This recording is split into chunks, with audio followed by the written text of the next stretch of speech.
Die folgende Sendung wird präsentiert von ICAP, International Center for African Perspectives.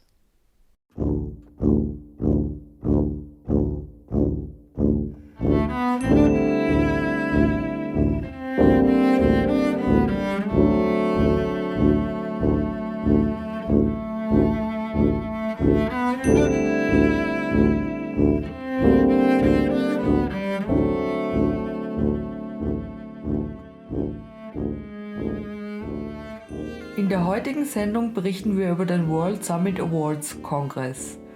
Mein Name ist Susanne Ebed und ich werde Sie durch die Sendung führen.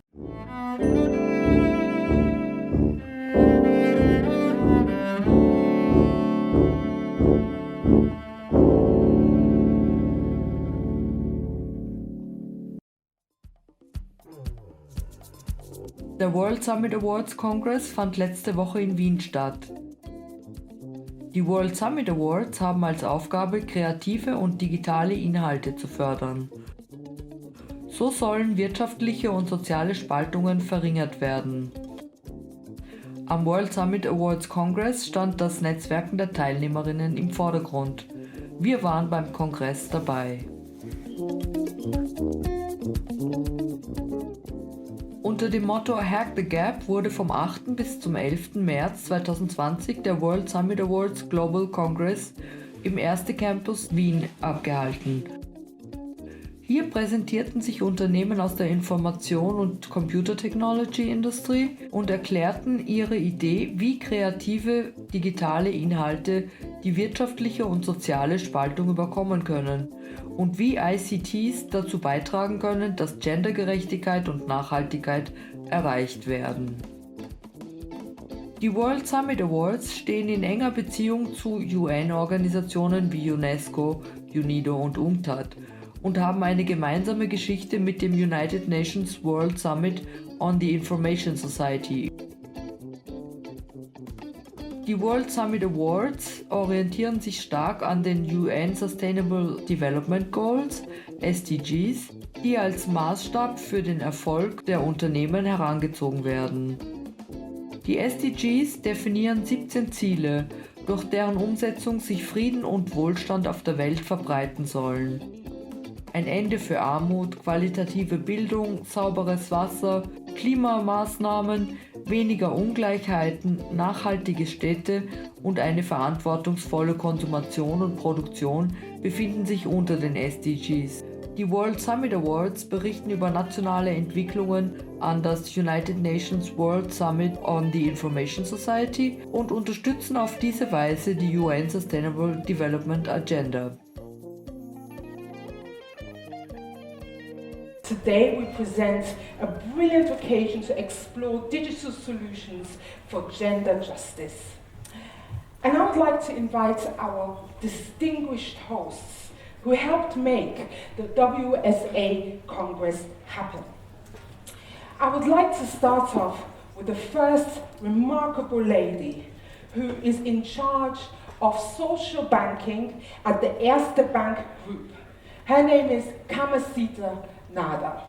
You've been in the banking industry for over 10 years. In a few short words, what will it take to make finance more gender balanced? Oh my, it's very hard to put this in a few words, but I think there are several approaches.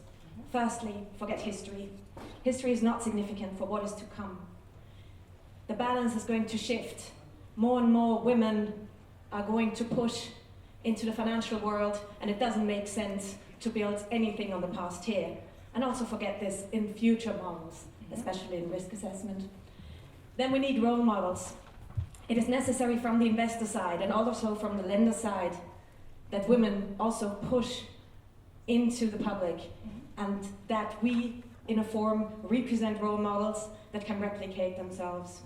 And ultimately, I also urge women who are not currently present in the financial industries, as they are consumers or work somewhere completely different, to engage in capital markets, in financial markets, and build up knowledge. And money. Yes. Thank you very much. The stage is yours. Thank you very much. So everybody, welcome to the World Summit Awards 2020 here at Erste Campus. In the name of Erste, I can say that we are extremely excited to have you here today. As a social banker, I find it very important that we use modern technologies to improve our societies. And it makes me very happy and very confident to see that so many of you made it here today to share your experiences in this regard. Let me tell you a little bit about Erste Group. We are the largest financial provider, or one of the largest financial providers in Central and Eastern Europe. So far, so good. But what we first and foremost stand for is to sharing and securing prosperity for as many people as possible, no matter their age, gender, or origin. And we deeply believe that is necessary to cooperate and work together to achieve this, even if that means that we need to cross traditional boundaries. I don't need to tell you that all of us are living in hard times right now. It is tough, and I just thought today in the morning it might be easy, to feel overwhelmed at least once in a while. But then again, times like these do sometimes offer amazing windows of opportunity, and right here in this moment, standing here, I really hope that this summit might be just such a miraculous, amazing place for many of you. The World Summit Awards brings together digital pioneers who have a deep feeling of purpose and motivation to change society for the better. Current and future movers and shakers, you, all of us. Die 45 teilnehmenden Organisationen des World Summit Awards Kongresses wurden aus 182 Ländern ausgewählt und kommen aus 26 Ländern. Sie bieten ein Panorama von digitalen Innovationen, um mit den Herausforderungen des 21. Jahrhunderts zurechtzukommen. Unter den Teilnehmerinnen fand man junge Gründerfirmen und führende Denker, Innovateure, Regierungs- und Geschäftsvertreter und Unternehmerinnen. In der Vorstellungsrunde sprach Mariana Kühnel, stellvertretende Generalsekretärin der österreichischen Wirtschaftskammer. Kühnel betont die Wichtigkeit sozialer Innovation, denn dadurch könnten Geschäftsunternehmer die Welt verbessern. Thank you very much for the invitation. Warm welcome to all of you to Vienna. We are happy to have you here, even in not so easy times. I'm so happy to have you here. Warm welcome to Vienna, and we hope that you are enjoying the next 2 days. The floor is yours. We are, for those of you who do not know us as the Austrian Federal Economic Chamber, we are representing all Austrian businesses, meaning from little startups to big stock-listed companies, in total 500,000. And I am the Secretary General responsible for everything that relates to foreign export promotion agencies. We have a worldwide network in over 70 countries, as well as innovation, digitalization, and education. So I'm actually the right person to speak in front of you on behalf of our chamber. We are happy to welcome you afterwards at 10 at our African Indian Innovation Challenge. You're gonna meet there really innovative Austrian startups that are trying to make the world a better world, let's put it that way. Why is that so important for us? Because we have a new priority within the chamber. We published a big innovation strategy almost a year ago now, where we try to broaden the innovation definition, meaning not only innovation in the research and technical term, but broadening the innovation term into social innovation, meaning businesses with their solutions can have a strong impact on making the world a better world. And that's the reason why such events are so important for us, because the SDGs are, of course, important, but it's not always, or mainly it's not the state or administration that create innovative solutions to solve these global challenges, but these are people like you, like innovative minds coming all over the world together to Vienna, and that's the reason why we are really happy to have you here. We are really happy to host this innovation startup challenge afterwards. And as Andy Warhol said, they always say times changes things, but you actually have to change them yourself. Peter Bruck, der World Summit Awards Chairman, betonte, dass die World Summit Awards den Erfahrungsaustausch und gegenseitiges Lernen als Hauptaufgabe ansehen. One of the things which is so important about WSA and this conference is that in order to sustain this, you need to tell each other the story of how you succeed or fail. And to learn, if you are in Mozambique and you run an accelerator there, what's the business model in comparison to somebody who is doing this in Moldavia? And how can one learn from one and the other? And this is what WSA is all about. It is the story of telling each other what we can do to overcome the hindrances, the bottlenecks, the problems in terms of using technology for a positive social impact. And that is why we are looking at this. And the issue is to link it to a knowledge-based society, to a society where, as Ali Al-Fadawi said to me yesterday in the car driving from Salzburg to Vienna, becoming more reflective, more mindful of each other, appreciating diversity, and seeing that in contact with other people there is a richness, not only in terms of experience, but in terms of existence. And I think this is what this is all about.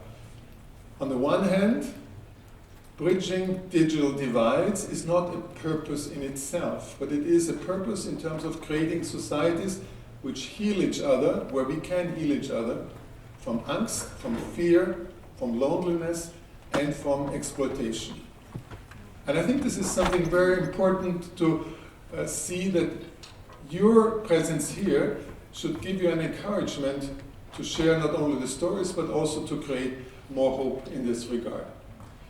We have 8 categories, and the categories try to span the different kind of areas of social life, from environment to business, from smart settlement systems and organization to government, from learning to health well-being.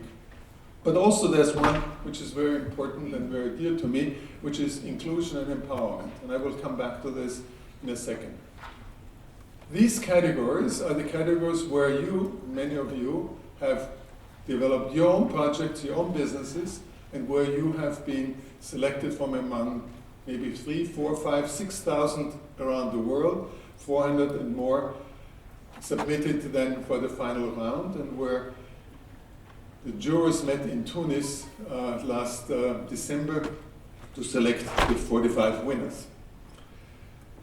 What is interesting is that in this period between 2003 to 2020, we were able to maintain the connection with the United Nations and the process of the World Summit on Information Society. And there's an action plan there, and you can see the action here, the action lines. And here in ICT applications, you can see the different kind of areas. And if you look at it, you can see that our categories nearly match identically those action lines. So when Nora and I will go to the pushback of the business process in the business forum in the end of August and the beginning of September, we can report on you and on your achievements that way. WSA is a celebration. It is a celebration which has gone around the world. We have been in Mexico, we have been in India, we have been in Singapore, in Africa, and in different kind of places. And we are working in conjunction with this process towards the year 2025, when there will be the review regarding the impact the action plan from Tunis has on the creation of a knowledge society. The really interesting thing about WSA, however, is the different kind of networking which we have done. The networking south-south, northeast, east-west, and also south to the north. And this is something which Mrs. Nader was also speaking about when she said that being here at the Erste Campus is also a manner of doing exactly that. The linkage, however, is since 2015 also into the Sustainable Development Goals. And the Sustainable Development Goals, let me recall for you, are unique for a very specific purpose. If we are talking about the good in society, we might all join on the abstract, nice talk, on the big words, on the good intentions. But then to walk, to do, to implement, that's something very different. We see this now in Austria and all around Europe on the issue of the refugees coming from Idlib and going into Turkey, and how we help or not help, and how Europe is closing its borders, and how there's a lot of sanctimonious talk about having pity and being very sorry about the situation. But if you look at the Greek islands, you know very well that the situation, the dramatic situation there for 40,000 people is not new, but has been boiling for the last 4 or 5 years. So the question is, how quickly can we act? How can we do it? The Sustainable Development Goals are interesting. They give an objective measure of progress. And if you measure, the assumption is you can manage. It's an assumption, it needs proof. And what we want to do today is look at the measures taken to address one specific, very divisive issue in our societies. And these are the issues around gender. It is the issue that the visibility of women, especially in the technology side, in many countries is very, very low. And if you look at what is interesting in terms of the startup culture, in many countries the startup culture, while women are very much engaged in education, doing computer science, informatics, data science, and so on, when it comes into the startup process, all of a sudden it becomes gendered again. 95% men. So we have a problem there, and we have a problem also in terms of that in 50 countries, women are denied to acquire and change their nationality, and therefore they cannot even own a business because they are not able to have the rights to do so. Many people in Europe have seen great changes in terms of domestic labor, domestic work, the invisible work. But we are still far away from having an adequate recognition in this. And if you look at, in terms of the numbers from the United Nations Women's Organization, you can see here that 29 out of 187 countries, there the husbands are still the legal heads of household, and the women are slaves, employees, soldiering on. So we are having a key and pressing issue there. We have an issue there in terms of equal pay, something which you know varies in different kind of countries. In Austria, we are particularly bad. Depending on the statistics you want to use, it's between 30% and 25%. Globally, the UN Women says for same work, same responsibility, same kind of tasks, women, all those of you, earn 23% less than others. So the issue is, this world is not happy, this world is not healed, this world needs intervention, and it needs intervention especially also on those most dramatic aspects where violence is exerted and women die because of their gender. And the most interesting thing is, as many of you know very well, it is in intimate relations that the violence is most prevalent. 1 out of 3 women worldwide have experienced physical and sexual violence in their intimate relations. And that is a great difference to the happy talk about how good families are and how necessary we need families. So we need families where this is an absolute no-no. And we need to address this in a way where gender is not just something which is part of the SDG 5, the Sustainable Development Goal 5, but it is a cross-cutting issue. It's a cross-cutting issue in terms of education. It is a cross-cutting issue in terms of decent work and economic growth. It is a cross-cutting issue in terms of infrastructure, sustainable economies and communities, and also in terms of the issues regarding a sustainable environment. Die Erreichbarkeit der Sustainable Development Goals zu messen sei wichtig, denn dann könne man etwas verändern. Ein solches Messen wurde im World Summit Awards 2020 Global Congress bei genderbezogenen Themen vorgenommen. So wurde eine sehr niedrige Sichtbarkeit von Frauen in Technologieunternehmen registriert. Auch die Start-up-Unternehmen seien zu 95% von Männern besetzt. Um diesem Zustand entgegenzuwirken, erzählten 7 junge Entrepreneurinnen von digitalen Unternehmen im Vortrag Hack the Gender Divide ihre Story zur Unternehmensgründung. Alle streben das Empowerment von Frauen in der Technologie an, als Empowerment bezeichnet. Unter anderem sprach die Österreicherin Lisa Fassel von Female Founders. Female Founders strebt an, ein Ökosystem für Unternehmerinnen zu schaffen und Wirtschaft und Gesellschaft neu zu gestalten. So my story basically starts almost 29 years ago when I was born in the southeastern part of Austria in Burgenland. And when I was a kid, I was super shy. And I could have never imagined being on a stage like this and talking to so many people and basically sharing what I love to talk about. I was a super introverted person and I loved spending time with myself, reading books and not talking to other people. And I always tried to be like the smartest person in the room, and I always thought that I would be seen because of being, good at what I was doing. I would challenge that now. And at some point I realized, yes, I'm a nerd, and I started to become proud of being a nerd. And all of this actually never changed even when I attended university. So even back at university, I always tried to be the smartest one, but I never was the one who would get up on stage, give a talk, or even raise my hand when someone was asking for something, even if I knew the answer. And then I sort of had this big awakening. Some of you might know what this picture might be related to. Yeah, the Beatles. Well, we took this picture to have some sort of creative marketing campaign for an event that was called Startup Life Graz.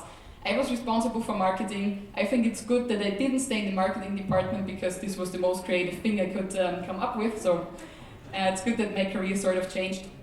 But this event was sort of a life-changing moment for me because, as mentioned, I always wanted to be good at what I was doing. I tried to be super efficient and I always wanted to become a management consultant. And then I ended up organizing a startup event. And at this point of time, I had no clue what a startup was. So I never heard the term before, and I was just like, yeah, that's a fun group of people, let's do this.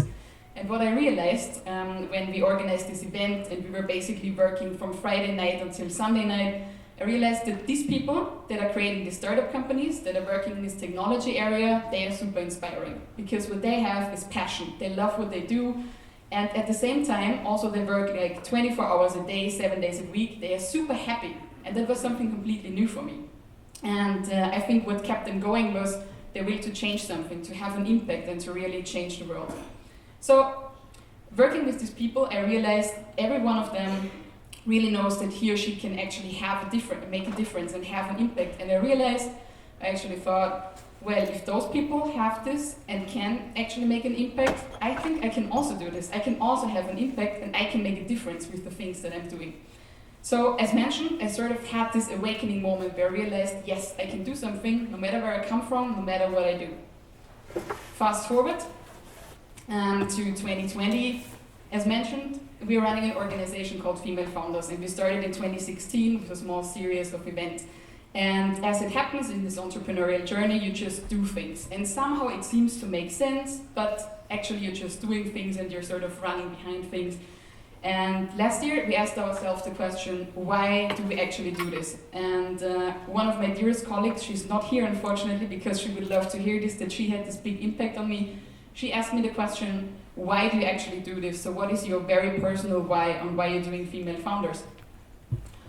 And I realized that I do this for one very specific reason. I have the feeling that I was extremely fortunate throughout my life. So I have a background, I have a family that supports me, I have quite a good education, I have friends that sort of help me doing and support me and help me to keep going and tell me that I'm doing exactly the right things. And I realized that I want to give this back. So I want to help other women to realize that they can make an impact, that they can actually change something, and that they can be, well, actually doing whatever they want to do, no matter where they come from. And I also want to empower the next generation. So that's my big why. And as mentioned, what we do with female founders is we try to reshape economy and society by creating this ecosystem for female entrepreneurial minds. And what is really important for us, it's not only about setting up companies, it's not only about creating these companies, it's more about realizing what entrepreneurship means. Having the confidence that you can do something, realizing your potential and actually doing something and keeping it going. And this can be done by starting companies, by starting other organizations, by working in companies, by taking leadership at the end of the day. Im World Café, das am zweiten Tag des Kongresses stattfand, diskutierten Teilnehmerinnen, welche der SDGs ihr Unternehmen oder Projekt zu erfüllen sucht und wie dies erreicht werden soll. Einige der Initiativen waren um eine Verbesserung im Gesundheitswesen bemüht. So zum Beispiel ein Unternehmen, das Impfungen und die Behandlung von Hepatitis verfügbar machen will. Hepatitis ist ein äußerst stark verbreitetes Virus, gerade in den Entwicklungsländern, und stellt eine häufige Todesursache dar. My name is Ryan, and I want you to raise your hand if you know about hepatitis. Okay, keep your hands in the air if you know your hepatitis status right now. Sounds good. Do you know that 2 people die every minute because of hepatitis? Our government declared a national public health emergency like 5 days ago because of coronavirus. But the World Health Organization declared hepatitis, especially hepatitis A, B, and C, to be the single most deadly virus, 800 million years old virus, and it's been a public health crisis for so long, yet so many people are still not aware of their hepatitis status. There's 275 million cases globally right now.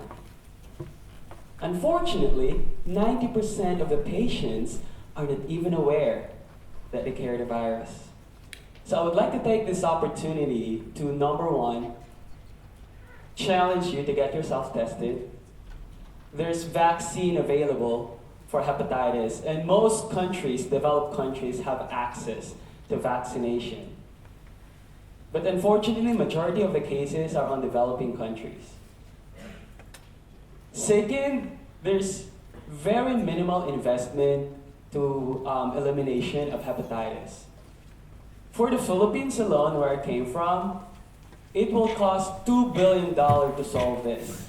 And if join us in this fight, spreadthenut.org for more information. My name is Ryan, thank you. Gast und Sprecher am zweiten Kongresstag war auch Max Schrems, der eine Kampagne gegen Verletzungen der europäischen Gesetzgebung, die Privatsphäre betreffend, launchte und so bewirkte, dass Facebook Rechenschaft über ihre Datenverarbeitung geben musste. I was basically asked to talk a bit about privacy today, which is kind of our core topic. To give you a bit of a background story, I was studying in California in 2011, so a while ago from today, as a law student, and it was interesting because we had the big tech companies there talking about how they deal with privacy. That was before Snowden, before privacy was a big topic. And the story was rather simple, is they basically said, we basically just ignore what Europe has on privacy laws because there are tons of privacy laws here and not in the US. And it was kind of interesting to dive into it. Under European law, you have a right that you get a copy of all of your data. So I did that with Facebook. I walked up to them and said, could I just have a copy of everything you hold about me? Now, I was using it for 3 years at the time. I was posting something once a week, so not much. But the paper stack I got back was 1,200 pages. And it was kind of interesting because a lot of the data was nothing that I have personally put in, but stuff that others have put in about me. So it's not just what you share yourself, but what others do as well. And it's a lot, like it's much more you would have expected even as a privacy lawyer oftentimes. And what was interesting is, what you actually see here is, there were things where it said, like here, deleted true. So you deleted the data, but it was only flagged as deleted, but kept in the background. So you just hide things from yourself when you push a delete button there. And I was not really surprised that Facebook does stuff like that. I was more surprised that they were so stupid to send it over to me so that we could actually prove it. And that kind of started a whole kind of story because I put that online, I thought it's funny, and it went to like the front pages of the biggest newspapers in Europe. And it was the first time that Facebook had like a bigger privacy debate in Europe probably. All of this went up all the way to the European Court of Justice, the Supreme Court in Europe, where we won against Facebook on a surveillance case because they also forward all this data to the NSA, for example. So there's much more than just the fact that they keep this information. The interesting thing is you then become kind of the prime privacy person, like you're at the Court of Justice and you have 100 journalists asking you about these things, and it's very basic what we did. It's not a big story after all. And it was kind of interesting because touching this topic for the first time, you do a very, like as a lawyer, a very basic complaint, a very simple case actually, and it becomes a media spectacle because no one has ever touched that privacy topic much before or actually litigated it and so on. So that's a bit of a background of why people probably, I didn't need to talk here, but I was actually asked to talk about privacy more. And the interesting thing is that privacy now becomes a topic because of the technology and all the changes we have, obviously. At the same time, we probably want to keep certain freedoms. Now, this technology allows a lot of freedoms, like a freedom to speech and all these possibilities to connect, but it may also limit certain freedoms that we used to enjoy before. And freedom is a very kind of hard to hold concept. It's a very broad thing oftentimes, especially if it comes to privacy. So I try to dive into this, what does privacy actually mean, or what dimensions of privacy do we know? I think basically we can say that there are two different levels of privacy. There's usually kind of this general feeling of surveillance, which is not really interfering with our lives that much in the first instance. A perfect example is the idea of a panopticon. So that's a prison where the prison guard is in the middle, and each of these prison cells and each person that is in any of these prison cells has the feeling he could be under surveillance. Now obviously the prison guard can only watch one person at a time. So 1,000 people are not under surveillance in any given moment, but all of them have the feeling they're under surveillance. And what happens then is that people change their behavior. It's not because actually anything happens to them, but the feeling that data about me or information about me is gathered changes their social behavior. That's basically, for example, how video surveillance works. No one in the world could watch all the videotapes that are taped per minute, but the feeling that there is a camera changes the behavior of people of not stealing or stuff like that. So that's this kind of perception of privacy that's lost, which may not actually have a direct consequence in each case. The other situation is if you actually do have a direct consequence. For example, if a credit application is denied, if people get higher price for a certain product, but that can go all the way down to journalists being detained because certain information is out about them. So there's a very broad possibility of consequences. I don't know if anybody knows Little Britain, but you probably, if you do, you know the computer says no person. So basically a person applies for a loan and the only answer is computer says no. There's not really anybody that checks your real credit anymore, but just the algorithm that tells you fuck off, and it's delivered through that person. To the next issue that usually comes up with privacy is there's this still around this idea of nothing to hide, like I have nothing that I actually need to keep secret. And it's interesting because I'm a privacy person and I'm pretty much oversharing. Like I'm known among my friends to share too much, not too little. But I personally want to kind of be in control of it, what I want to share. And usually everybody has something to hide. A typical example why privacy is a cross-issue topic is, for example, freedom of speech. Now, we all want to have a freedom of speech, but it's easier to talk when you know it's private. Like, you're usually sharing much more in a bar with 3 people than probably out here on the stage. And that basically generates an environment where you feel that you can use the freedom of speech if there's privacy, for example. Another example is usually sexuality. there's no logical reason why having sex is usually a private matter. You could theoretically have sex out on the street. There's no logical reason why we don't. But culturally, we feel that's a very private matter. So it goes into that bucket. Another thing where it's very easy to explain why we need privacy is, for example, the voting process. So only if you really have this freedom in this moment that no one is really watching you, you actually can vote the way you want. A wonderful example of that is in Austria, the Freedom Party, the right-wing extremist party, usually gets way lower numbers when they're polled, because if you're called up and people ask you, who are you voting for, people don't feel like they want to say the right-wing party. But once people are in the voting booth, suddenly they make the cross at that other end.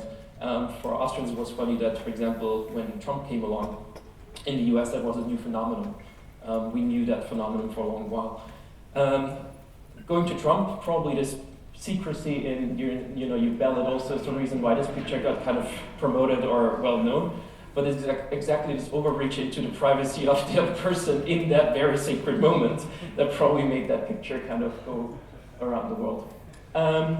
So talking about these privacy matters, another issue is that a lot of the information we have is a power tool today. In information society, whoever has information has more power. It's a bit like back in the capitalistic idea that whoever has more money has more power. Now information becomes another element like that. And it's a bit like a poker game. If you know what the other party has or knows, you may have a stronger hand. A good example for that is airlines had the idea that you have to sign up with your name and your frequent flyer number and everything before you get a price. So I'm usually doing conferences and other people pay for my ticket. If I fly somewhere, I don't give a fuck how much it is, and I usually need the quickest flight there and back. So I would probably pay almost any price. And if you know that that's the person asking for the price right now, the same ticket is suddenly 10 times as expensive as for a leisure traveler that just pays 50 euros and otherwise doesn't go. And just that information of who I am totally changes the dynamics of a sales process. So even in situations that are very normal, these privacy issues become an issue.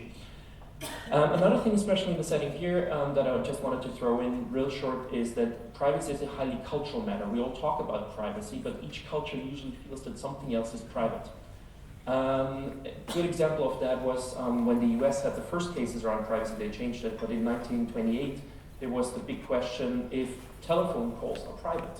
And in the US Constitution, it says that only your personal letters and your house is private.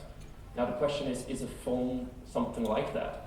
And at the time, the Supreme Court said that wires are part of the house or office, not any more than highways along which they are stretched. So basically no privacy in a phone call. They changed it in the 60s. If there are other elements, for example, in Austria, usually financials is something we don't talk about much. But at the same time, we share a lot about sexuality, much more than my friends in the US usually, that are much more quiet about all their love life issues. So it's interesting because we have different dimensions of what we feel is private, even among cultures or within a culture among people.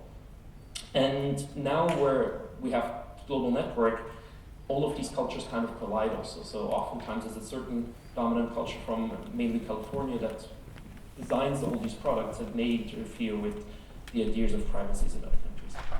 Another big issue that I just wanted to throw out is that we usually have this idea of government surveillance versus the industry. And I think, especially after Snowden, it became clear that there is actually more of a complex. So we do know that, for example, the US government, but also the British government or the French and so on, tapped international phone calls and internet cables. So a lot of stuff that happens, for example, on your cell phone may go on different ways to different governments. For example, almost anybody that has a smartphone either has a Google phone or an Apple phone. That's basically the two big providers. Both of them fall under the so-called FISA Act in the US that requires that these companies forward any information to the NSA if it's requested. That may be irrelevant for most average people, but if you're a journalist or an activist or something, that could be a more interesting topic. So we do have a certain kind of private-public partnership by now. It merges more and more what a private entity does and what the government surveillance does. A couple of final thoughts about all of this. I think what we'll need in the long run, as on a very meta level, is what I call informational redistribution. So just like in a capitalistic society, we have taxes and social care and so on. We kind of rearrange the allocation of money that way. We kind of take it from the rich and put it down to the poor, and it depends on how much you do that, and that's a very political debate. In a similar way, I think we need something like that for the information age. So we have to see how much information goes from the bottom up, from the individual to the companies to the governments, and how much can we get information back down. Two typical examples of that is privacy, as I talked about, and the other way around, for example, a right to access to get information of what do they know about me, the other way. Or you have Freedom of Information Acts in many countries, where you can get information from the government the other way around. And that could balance out this informational distribution issue by basically shoving data or information back down and not too much up. It's very similar, I think, than social care issues. Just real quick at the end on how to solve that. There's basically, so far in the US or globally, the notice and choice system that is prevalent, which means basically there's a huge privacy policy and it's your fault to say yes or no, which usually doesn't work because you don't have any other option. I'm just going to jump that quickly because we're a bit late. But the second issue is basically, or the second option is technical solutions. So there's a lot of possibilities to encrypt, especially if you're an activist or something like that. There's a lot of possibilities to make sure that certain governments cannot get your data that quickly. We obviously work mainly on the legal solutions. So under European law, there is a fundamental right to privacy and data protection. And it's interesting because we have all these laws on the paper in Europe, but it's not properly enforced. So we actually the biggest privacy protectors the world has ever seen on paper. And we're actually working right now to enforce that as well. So we had the first fine, for example, against Google that was 50 million last year. And we're right now building a team, an NGO here in Vienna that is basically European. So I'm the only Austrian in the team right now. And try to enforce these privacy things. There's a lot of ways to do that, but that would become very legal and technical. So if you're interested, you can check that out. Der World Summit Awards 2020 Global Congress dient als Plattform für einen Multilevel-Austausch von Wissen und für die Auswahl und Förderung digitaler Innovationen mit einem positiven Impact auf die Gesellschaft und junge Unternehmen. Sie hörten eine Sendung von Radio ICAP, International Center for African Perspectives. Radio ICAP immer dienstags von 19 bis 20 Uhr auf Radio Orange 94.0 MHz oder im Livestream unter www.o94.at.